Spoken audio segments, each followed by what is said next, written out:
committee, and we're talking about adequacy.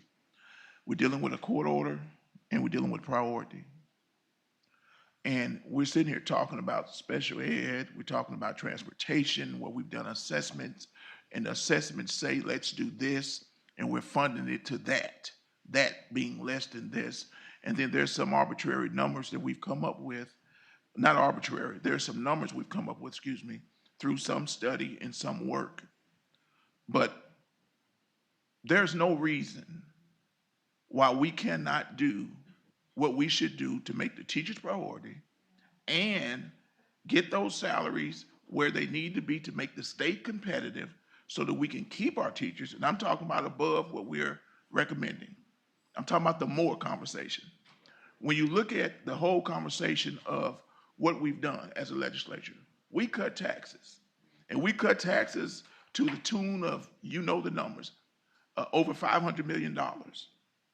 And what we said while we were doing that in a responsible way, it was said to those that supported it, which is most of the people in this room, is that we will still be able to take care of our teachers, our support staff, education. And the court order Lakeview says that before you spend another dollar in this state, that you take care of education first. That's what the court order says. We have not, and we continue to not, as we sit here right now. And you take the composite of our settings, of us being here, of our being. And if you take what we've done in tax cuts, so that don't mean I'm against tax cuts, but I'm saying I'm for something that's inclusive of everybody getting what they're supposed to get. How do I take money out the house and the lights are flickering? The water is trickling. We don't have the services inside the house to make the house whole, but we're taking money and we're giving it away. We're doing a charitable thing to some people that, I'm sure appreciate us. But we got issues inside the house.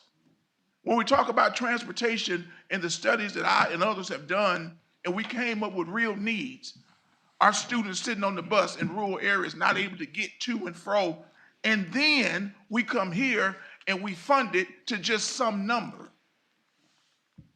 One thing you've heard me say this year after year, that I've been frustrated with the adequacy committee is we continue to do something, but we never do what it says for us to do, or what we should do, in my honest opinion, what we should do to supply our school districts, our students, our state with the funding and the accountability that follows it to make sure we're doing what we do to make us a more affordable state, to make us more of a competitive state. I think this discussion is necessary from this standpoint. We get here, I've heard this before, Representative Cozart, whereby we say we got to get this done by this date. We're up against a deadline. But really what we're up against is we're past the deadline, because what we've done is we continue to fail the people that's out there on the front line supporting us and teaching our children in the classrooms. So my point here is this. As a total, we've done some things. We made some decisions as a state. We cut taxes to the tune of hundreds of millions. That's done. Now, we have the funds here. And in my reassessment of the assessment of what's before us, we need to do more. The governor put forth something initially at $46,000 that would make us very competitive. The Secretary of Education has confirmed that we thought it was sustainable. It's up to us. We're the money spenders.